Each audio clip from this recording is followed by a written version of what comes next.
First in third year BE Mechatronics Engineering. So types of process வந்து reversible process, irreversible process. 1 to 2 போகுது இல்லையா, 1 to 2 2 to 1 same பாத்துல போச்சுன்னா அது reversible process. The forward path and the backward path from the starting point to end point.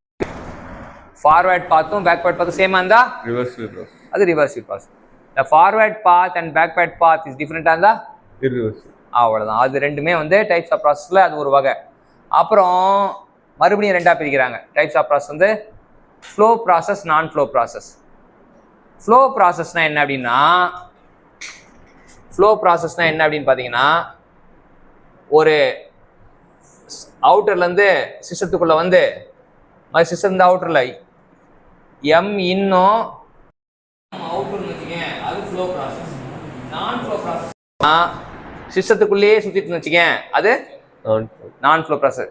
M இன்னும் m அவுட்டும் இல்லை அப்படின்னா அது non flow process. உள்ள இன்னும் அவுட் இருந்தால் அது ஃப்ளோ ப்ராசஸ். இப்போ எம் இன்னும் எம் அவுட்டும் ஈக்குவலாக இருந்தால் அது ஸ்டெடி ஃப்ளோ ப்ராசஸ். எம் இன்னும் எம் அவுட்டும் நாட் ஈக்குவலாக இருந்தால் அது அன்ஸ்டெடி. சரியா? ஃபர்ஸ்ட் ஃப்ளோ ப்ராசஸ்னா என்ன, நான் ஃப்ளோ ப்ராசஸ்னா என்ன? எம் இன்னும் எம் அவுட்டும் இல்லாமல் இருக்காது. அங்கே சொல்லி எனக்கு இல்லை, கம்யூனிட்டி. எம் இன்னும் எம் அவுட்டும் இல்லாமல் இருந்துச்சுன்னா அது நான் ஃப்ளோ ப்ராசஸ். ஆமாம், அப்போனா உள்ளுக்குள்ளேயே சுற்றும், அதான். சரியா? அப்புறம் ஃப்ளோ ப்ராசஸ்னா எம் இன்னும் எம் அவுட்டும் இருக்கும் இருந்தா அது ஃப்ளோ ப்ராசஸ். அப்புறம் steady flow process. Steady flow ப்ராசஸ்னா எம் இன்னும் எம் அவுட்டும் ஈக்குவலாக இருக்கும். ஈக்குவலாக இருந்தால் அது ஸ்டெடி ஃப்ளோ ப்ராசஸ். அன்ஈக்குவலாக இருந்துச்சுன்னா அது அன்ஸ்டெடி ஃப்ளோ ப்ராசஸ். ஸோ எல்லா ப்ராசஸையும் வந்து நமக்கு வந்து விதவிதமாக கற்று தந்தார். அப்புறம் இன்னொன்று இருக்குது, ப்ராசஸ் வந்து quasi static process, non quasi static process. Quasi static ப்ராசஸ்னா ஒரு ப்ராசஸ் வந்து ஒன்லி ஈக்குவலிபிரியம் ஸ்டேட்டுக்கு நியராகவே போச்சு வச்சுக்கேன், அது வந்து குவாசி ஸ்டாட்டிக் ப்ராசஸ். ஈக்குவலிபிரியம் ஸ்டேட்டை வச்சு டிவேட் ஆகி வேற எங்கேயோ போச்சு வச்சுக்கேன், இதெல்லாம் ஈக்குவலிபிரியம் ஸ்டேட் சொல்லுவாங்க. அதாவது ஈக்குவலிபிரியம் ஸ்டேட்டில் போச்சுன்னா அது குவாசி ஸ்டாட்டிக் ப்ராசஸ்.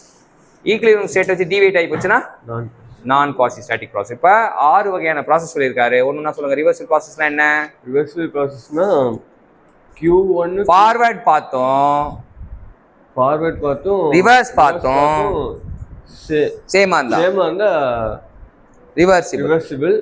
ஃபார்வர்ட் பார்த்தோம், ரிவர்ஸ் பார்த்தும் சேமா இல்லாட்டி இர்ரிவர்சிபிள். Very good. அப்புறம் ஃப்ளோ ப்ராசஸ். ஃப்ளோ ப்ராசஸ்னா எம் இன்னும் எம் அவுட்டும் இருந்துச்சுன்னா அது flow process. Non flow process. M இன்னும் எம் அவுட்டும் இல்லாட்டி அது non flow process. Steady flow ப்ராசஸ்னா எம் இன்னும் எம் அவுட்டும் ஈக்குவலாக இருக்கும். எம் இன்னும் எம் அவுட்டும் ஈக்குவலாக இல்லாட்டி அன்ஸ்டடி ஃப்ளோ ப்ராசஸ்.